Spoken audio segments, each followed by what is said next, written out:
Hai, perkenalkan nama saya Gusi Bagusara Dupayana. Kalian bisa memanggil saya Gusi. NIM saya 1930126.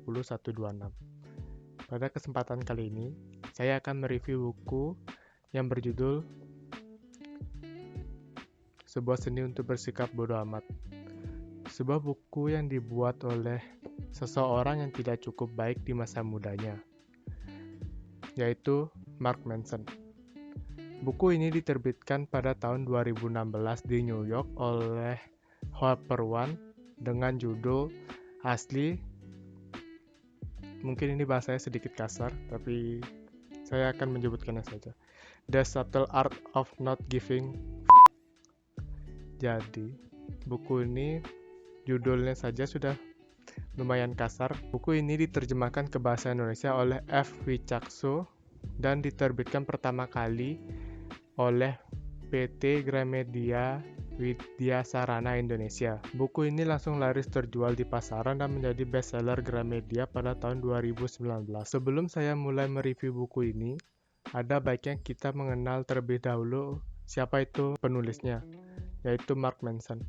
Mark Manson adalah seorang penulis dan blogger swadaya yang berkebangsaan Amerika Serikat. Mark Manson lahir pada 9 Maret 1984 di Austin, Texas, Amerika Serikat. Mark pernah menulis buku selain ini, yaitu satu, Model Attracts Moment Through Honesty yang diterbitkan pada 2011. Lalu yang kedua adalah buku ini, Sebuah Seni untuk Bersikap Bodoh Amat yang diterbitkan oleh Mark pada tahun 2016.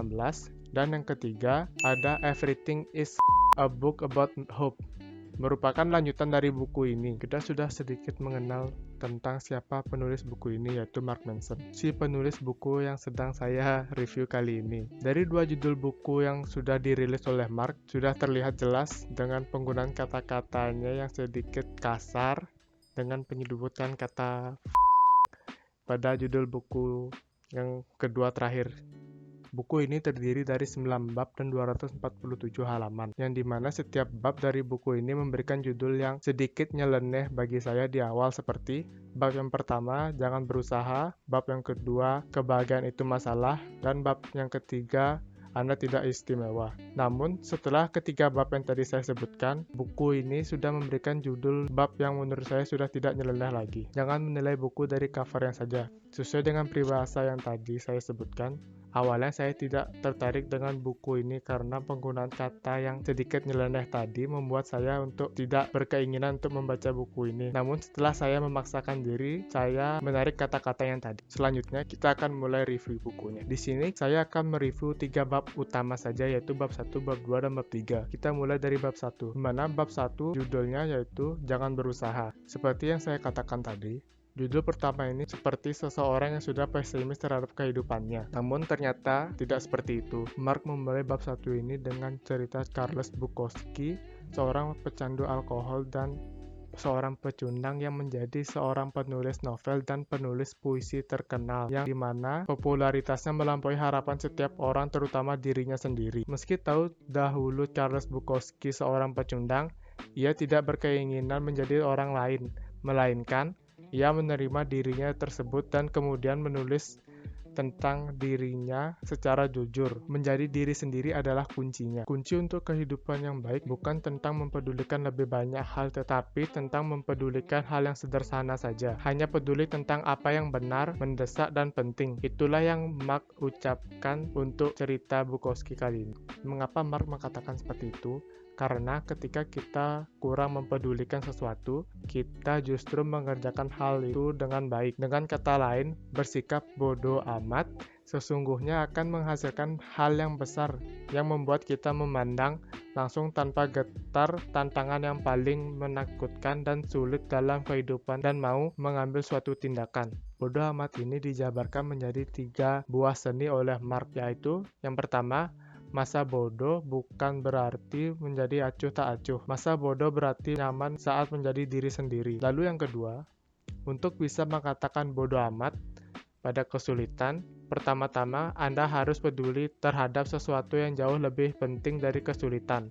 Lalu yang ketiga, Entah Anda sadari atau tidak, Anda selalu memilih sesuatu hal untuk dipedulikan atau diperhatikan. Pada bab kali ini, kutipan dari Albert Camus yang paling saya ingat yaitu, Anda tidak akan pernah bahagia jika Anda terus mencari apa yang terkandung dalam kebahagiaan itu. Anda tidak akan pernah hidup jika Anda terus mencari arti kehidupan tersebut. Selanjutnya kita bahas tentang bab 2, yaitu kebahagiaan itu masalah. Di dalam bab 2 ada kutipan yaitu kebahagiaan datang dari keberhasilan untuk memecahkan masalah. Saya kasih contoh pribadi. Pernah tidak kalian merasa tidak nyaman atas kejadian yang kalian lalui di tahun-tahun sebelumnya? Masih merasa kesal karena pacar direbut oleh orang lain? Atau masih merasa sedih karena ditinggal sahabat?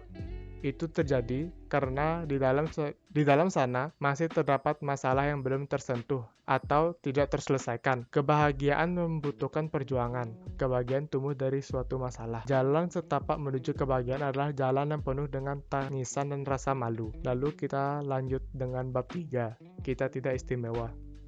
Mark menyadarkan pembacanya bahwa sejatinya tidak ada dari kita yang istimewa, karena pada kenyataannya, jika kita menanamkan keyakinan pada orang bahwa mereka istimewa, tidak lantas menjadikan satu populasi penuh dengan orang seperti Bill Gates, malah sebaliknya, justru menciptakan kepercayaan diri delusional seperti Jimmy.